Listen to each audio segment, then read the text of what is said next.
Hey everyone, this is John with Power Clean Pro Services, and I am putting together this video so that you can see kind of a driveway process that we had and an obstacle that I had going into it. So this driveway was for a customer.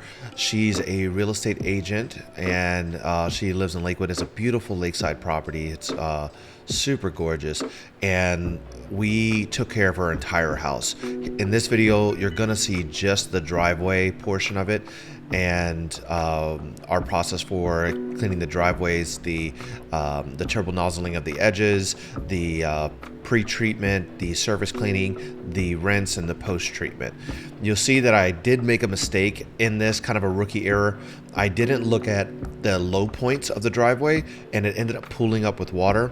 We want to keep in mind that any low points we want to clean first so that we can make sure it gets clean. The surface cleaner has trouble cutting through the water once it pools up, so that's not good.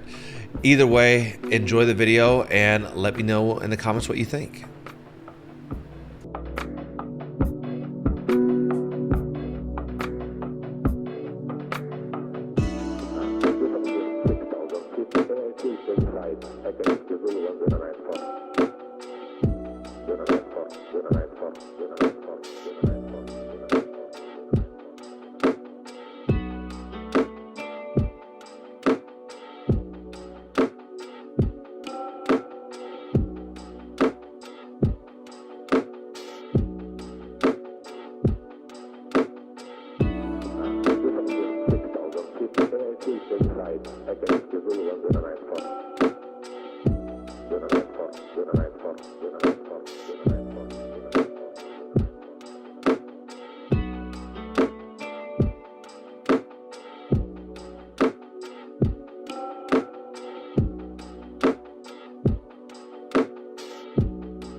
Inside, I can schedule 109.